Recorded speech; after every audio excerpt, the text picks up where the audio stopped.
સમાચારોની શરૂઆત કરીએ તો સમાચાર સામે આવી રહ્યા છે, જ્યાં 2 કરોડનો બંગલો બચાવવા માટે માલિકો રસ્તા પર ઉતર્યા। બંગલાના માલિકો રસ્તા પર ઉતર્યા છે, ત્યારે 2 કરોડનો બંગલો બચાવવા માટે માલિકો રસ્તા પર ઉતર્યા। 40 વર્ષ પહેલા બનેલી સોસાયટી તોડી પાડવા નોટિસ આપવામાં આવી, જ્યારે નોટિસ મામલે રહીશો દ્વારા આત્મવિલોપનની ચીમકી ઉચ્ચારવામાં આવી। અમદાવાદના ઘાટલોડિયાની સ્નેહાંજલિ સોસાયટીનો આ બનાવ સામે આવ્યો, ત્યારે તમામ 25 બંગલો ગેરકાયદેસર હોવાનું કહી એમસી દ્વારા નોટિસ આપવામાં આવી। તો વધુ વિગતો સાથે સંવાદદાતા કિંજલ બોરીસા અમદાવાદથી લાઈવ જોડાઈ ગયા છે। જી કિંજલ, અમદાવાદથી આ સમાચાર, જ્યાં 35 વર્ષ પહેલાની સોસાયટીને ગેરકાયદેસર હોવાની નોટિસ આપવામાં આવી છે, જ્યાં રહીશો પણ હવે વિરોધ કરી રહ્યા છે, શું કહેશો?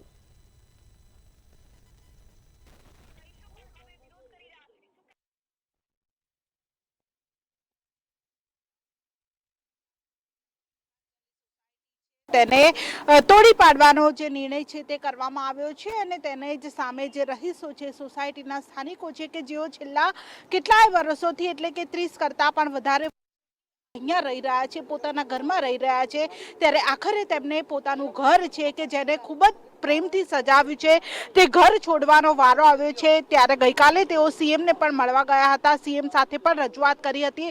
અત્યારે પણ જે છેલ્લા 2 થી 3 દિવસથી આ તમામ એ લોકો છે, અહીંયા રહેતા આ તમામ સ્થાનિકો છે કે જેમણે ચિંતામાં છે, અને ચિંતા એટલા માટે છે કે છેલ્લા કેટલાય વર્ષોથી પોતાના ઘરમાં રહે છે અને હવે ઘર આખરે છોડવાનું છે। બેન, કેટલું દુઃખ થાય છે આ નિર્ણયથી, કારણ કે ઘર છોડવા સિવાય કોઈ બીજો રસ્તો નથી। હા બેન, દુઃખ તો ઘણું થાય જ ને।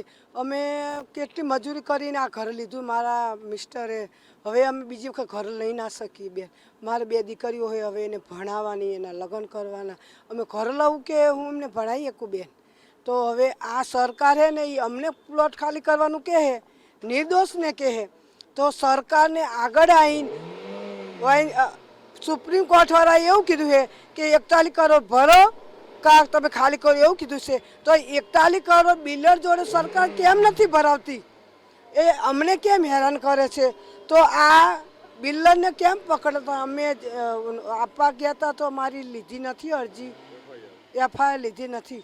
હવે અમે ક્યાં જઈએ બેન? કહો હવે અમે તો જીવવાની અમારી આશા નહીં, હવે આવું જીવન જીવીને બેન અમે ક્યાંય જ રહીએ? બસ અમે તો હવે આત્મવિલોપ કરવા તૈયાર થયા। કાકા, શું કહેશો? ક્યાં રજૂઆત કરવા જવાના છો? અમે સીએમ ને કાલે મળીને આવ્યા છે। સીએમ સાહેબને કીધું કે અમે તમને બીજા આપીએ છીએ, और हमें અત્યારે ઓર્ડરમાં બોલાયા છે, અમે ઓર્ડરમાં જઈએ છીએ। અગર हमारे भाड़ा मांगे तो हमारे कोई ने एवी ताकत नहीं, एम आपे तो हमें यहाँ रहिए, नहीं तो ये है। सीएम साहब ने बहुत अच्छा हमारे साथ करा, तो कमिश्नर साहब ने बहुत अच्छा करा, पर इधर जो स्टाफ है वो बोलता कि 2 दिन में, वो बोले 15 दिन में। कमिश्नर साहब ने बोला चलो मैं देखता हूँ, और इधर का स्टाफ बोलता कि 2 दिन में खाली करो। अब हम उसको मिलने जा रहे हैं, जो भी होगा हम फिर टीवी में दे देंगे। એટલે ગઈકાલે સીએમને પણ રજૂઆત કરી હતી। કાકા, સીએમ દ્વારા કહેવામાં આવ્યું છે કે અન્ય જગ્યાએ ફ્લેટ આપવામાં આવશે, આ નિર્ણયને તમે આવકારો છો કે શું છે? હજુ પણ તમારી માંગ સાથે અડગ છો? બેન, મને તો અત્યારે બીપી વધી ગયેલું છે, 200થી ઉપર મારું બીપી થઈ ગયું છે। અત્યારે ગોળી લઈને આવ્યો, મને ચક્કર આવે છે અત્યારે। પણ અમને આ જે લાગણી છે, આ અહીંયા સોસાયટીમાં 35 વર્ષથી રહીએ છીએ, એ છોડવાનું અમારું મકાન જોઈને અમને એમ થાય છે કે અહીંથી ક્યાં અમે ખાલી કરીએ। કેટલું દુઃખ લાગતું હશે, રાત્રે ઊંઘ પણ નહીં આવતી? મને કાલે રાત્રે આખી રાત હું ઊંઘ્યો જ નથી, એના માટે મને બીપી વધી ગયું છે। અમે એમ કહીએ છીએ કે તમે આ જે બિલ્ડર છે એને તમે પકડો। અમે 3 દિવસથી કાર્યવાહી કરવા માટે કહીએ છીએ, પણ કોઈ કાર્યવાહી નથી, કેમ નથી કરતું? કેમ છાવરે છે આ બિલ્ડરને? આ અમારો બિલ્ડર જે ચીટર છે, એનું ફ્રોડ કરેલો છે, તો બી એની સામે કશું કરી શકતા નથી। એ લોકો કંઈ ખબર નથી પડતી કે આ કેવી રીતે દેશ ચાલી રહ્યો છે। આમ ના આમ કરશે ને તો સત્તાનું પરિવર્તન આવશે। પછી ભાડું ભરવાની પણ વાત છે કે અન્ય જગ્યાએ અમે ભાડું ભરે એવી કોઈ પોઝિશન જ નથી। અહીંયા લોકો 25-25 હજાર રૂપિયાથી 20 હજાર 25 હજાર પગારદાર છે, હવે એ લોકો ક્યાંથી ભાડા ભરી શકે? એટલે અમને તો ત્યાં આગળ જે હંગામી ધોરણે આપે છે એમાં લેખિતમાં અમને આપે કે ભાઈ અમે અહીંયા કંઈ ભાડું નહીં લઈએ, અને જે 2 BHKનો છારોડીમાં જે ફ્લેટ આપવાની વાત કરે છે એનું અમને એલોટમેન્ટ લેટર આપે, તો જ અમે અહીંથી જઈશું, નહીં તો અમે અહીંથી જવાનો કોઈ મતલબ નથી અમારો કોઈ। એટલે જે ફ્લેટ છે તે લેખિતમાં આપો તેવું પણ સ્થાનિકો કહી રહ્યા છે. ભાઈ શું કહેશો, અન્ય જગ્યાએ ફ્લેટ આપશે, જગ્યા છોડવાની વાત છે, એ લોકો પણ અડગ છે, તમે શું કરશો? એટલે આ જે જગ્યા છે, આ સોસાયટી છે, ટોટલ 5679 વારનો ફાઇનલ પ્લોટ એરિયા છે, બરાબર. એ મુજબ તમે વેલ્યુએશન ગણવા જાઓ ને 1,35,000નો નોર્મલી રેટ ચાલે છે આ એરિયાની અંદર, તો પણ 80 કરોડની જગ્યા થાય, બરાબર. હવે આ પરિવારોના 25 ઘરોની વેલ્યુએશન ગણવા જાઓ તો 1,70,00,000નો નોમિનલ ભાવ તમે મૂકી દો તો પણ 52 કરોડ 52 થી 55 કરોડ સમથિંગ થાય છે, બરાબર. સોરી, 42 કરોડ રૂપિયા, 42.5 કરોડ રૂપિયા, જે સુપ્રીમ કોર્ટે આદેશ કર્યો છે કે 41 કરોડ રૂપિયા ભરો અને ઘર તમારું તમને એની એ જગ્યાએ આપવામાં આવે, બરાબર. તો હવે 42.5 કરોડ ટોટલ વેલ્યુ, બરાબર. તો તમે સુપ્રીમ કોર્ટ, માનનીય સુપ્રીમ કોર્ટ કે ભાઈ જે તંત્ર છે એમને પણ કહેવા માગું છું કે આ બિલ્ડર કાંતિ પટેલ છે, જેમના કારણે આ સોસાયટીના રહીશો પ્રતાડિત થયા છે, હેરાનગતિ થઈ છે, તો એને તમે પકડો. હમણાં એ શંકા જાય છે કે એ વ્યક્તિ કે એમનો વારસદારો, એ વ્યક્તિ અત્યારે લગભગ હયાત નથી. મેં જાણ્યા મુજબ એનો છોકરો છે દિલીપભાઈ પટેલ એમનો છોકરો છે. એ અત્યારે અમદાવાદનો પોશ એરિયા ગણાય જે આંબલી બોપલ રોડ, ત્યાં વૃંદાવન પાર્ક સોસાયટીમાં રહે છે, વૃંદાવન ફાર્મમાં, સોરી. 1,000+ કરોડની પાર્ટી છે. એના માટે 41 કરોડ કંઈ ના કહેવાય. એક દરિયાની અંદર એક ગ્લાસનું પાણી ભર્યું ને એટલે એને 41 કરોડ એના માટે કહેવાય. તો એના કારણે આ પરિવારો પીડિત થયા છે. તો એને સમજવું પડે, એક માણસની માણસાઈ, એક હ્યુમાનિટી તરીકે એને અહીંયા આવીને આ જે લોકોનો જે સમસ્યા છે એને કરવું પડે. હવે બીજી વાત, સરકારના 35 વર્ષે ગેરકાયદેસર પ્રોપર્ટી લાગી, સરકારે કહી દીધું કે ભાઈ તમે, તંત્રએ કહી દીધું કે તમે ખાલી કરો. તો ગુજરાતના ભાજપના કમલમો ગૌચરની જગ્યામાં બન્યા છે. જવાહર ચાવડાએ પોતે કીધું હતું, માણાવદરના પૂર્વ ધારાસભ્ય અત્યારે ભાજપમાં આવી, એમને પોતે કહ્યું હતું કે તમારા જે કમલમો હોય ને એ ગૌચરમાં બનાય. તમે મીડિયામાં એની પહેલાં આવ્યું હતું, મીડિયાએ પણ નોંધ લીધી હતી, બરાબર. તો આ બધી સમસ્યાઓ છે. તમે ગૌચરો ઉપર કબજો કરો, તમે અદાણીના ટોકનના ભાવે જગ્યાઓ આપી દો, તમે રાજસ્થાનની અંદર પહાડો તોડી નાખો છો, જે આપણી રાષ્ટ્રીય ધરોહર કહેવાય સંપત્તિઓ, જે તે અદાણીને બધું વેચી મારો, લોજિસ્ટિક આપી દો, પોર્ટો આપી દો, બંદરો બધું આપી દો. તો મધ્યમ વર્ગ પરિવાર નથી ગુજરાતની અંદર, દેશની અંદર નથી.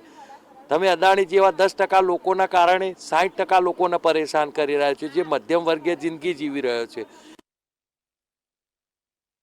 બધું છે, બરાબર. આમનો પરિવાર ગણો, આમના બાળકોનું શિક્ષણ ગણો. અત્યારે બોર્ડની એક્ઝામ આવી રહી છે. મેં અહીંયા જાણ્યું કે 2 થી 3 ટોટલી ડિસ્ટર્બ થઈ જાય. આવી સિચ્યુએશન્સ ગમે તે માણસની જોડે આવી સિચ્યુએશન થાય તો માણસ ટોટલી ડિસ્ટર્બ થઈ જાય.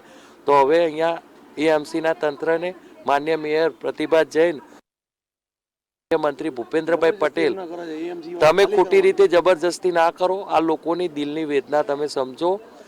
તમે અત્યારે એવું કીધું કે અમે તમને સરદાર આવાસ યોજનામાં 4 BHK ફ્લેટ આપશું ટેમ્પરરી બેઝ ઉપર. એમાં કોઈ લેખિત બાંહેધરી તો તમે આપી નહીં. મૌખિક બાંહેધરી ક્યાં વેલિડ ગણાય? અમે શું લઈને જઈએ? અમારે આગળ તમારા ઉપર કેસ કરવો, તમે શું લઈને જઈએ? મૌખિક બાંહેધરી કોઈ જગ્યાએ સુધી તમારે એનું ભાડું આપવાનું, રેન્ટ આપવાનું, બરાબર. એના પછી સારોડીમાં 61 ચોરસ મીટરના ફ્લેટો, 61 ચોરસ મીટર એટલે 73 વાર સમથિંગ થાય. એનું વેલ્યુએશન ગણો તો 55 લાખ રૂપિયા એનું ટોટલી વેલ્યુએશન થાય. હવે 2 કરોડની સામે 55 લાખ રૂપિયાનો તમે આપો, ચલો 1,70,00,000ની સામે 55 લાખ રૂપિયાનો આપો, તો બાજુનું ડિફરન્સ જે થાય 1,15,00,000નું, એ કોણ આપશે? આ પીડિત પરિવારોને એ કોણ આપશે? તો હવે સરકાર, તમે આ લોકોની વેદના સમજો. આ 40 વર્ષથી આ સોસાયટી સાથે એમની લાગણી છે. અહીંયા ઘણા બધા તહેવારો એમને સોસાયટીના સભ્યો સાથે અને આજુબાજુના અહીંયા રહેતા આજુબાજુના સોસાયટીના મેમ્બરો સાથે તહેવારો ઉજવ્યા. એમની ઘણી બધી લાગણી છે. પોતાના માતા પિતાઓ, પોતાના બાળકો, વાલી વારસો, એ બધા આ જ ભૂમિ ઉપર નાના મોટા થયા. એટલે આ ભૂમિ સાથે એમના લાગણીના સંબંધો છે. હું હજુ તમને કહું છું, પ્રાઇમરી બેઝ ઉપર થઈ શકે તો 25% જંત્રી રેટ, જે જંત્રી રેટ ચાલતો એના 25% કરીને 25% તમે લઈને આમને તમે આપી દો આ પ્રોપર્ટી, બરાબર. અહીંયા ને અહીંયા આપો, બરોબર. કાં તો અહીંયા આમાં જે સ્કીમ બને 12 મીટરનો રોડ છે, જે FSI મુજબ ફ્લેટ તો એ લોકોને અહીંયા ફ્લેટ એલોટમેન્ટ આપો. શું કરવા તમે પોસ્ટ એરિયામાંથી સ્લમ એરિયામાં લઈ જાઓ છો? એટલે હવે સરકાર અને માન્ય મુખ્યમંત્રી શ્રી ગુજરાત રાજ્ય ભૂપેન્દ્રભાઈ પટેલ અને શહેરી વિકાસ મંત્રી દર્શનાબેન વાઘેલા, તમે પણ આવી રીતના સમજો. તમે પણ એક મહિલા છો. આ મહિલાઓ અત્યારે અહીંયા રડે છે. હું ઘણી બધી મહિલાઓને મળ્યો, એમનો પરિવાર પીડિત છે.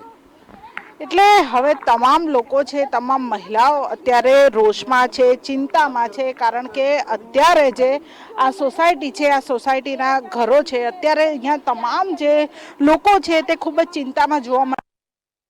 તમામ સોસાયટીના જે મુખ્ય લોકો છે તે કોર્પોરેશનની ઓફિસે ગયા છે.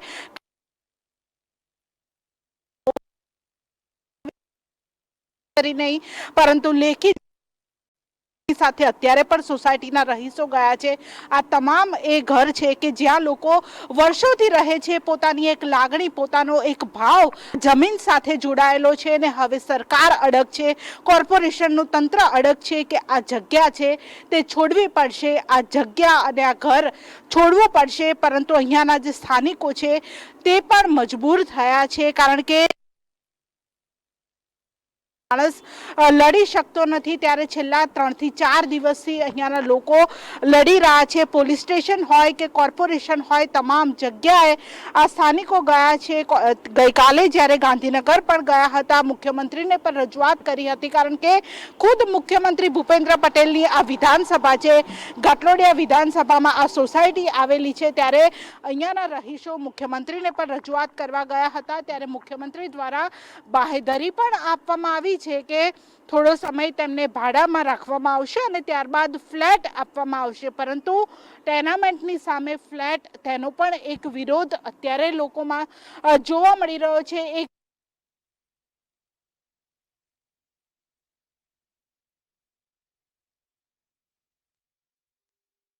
સમગ્ર માહિતી બદલ આપનો આભાર.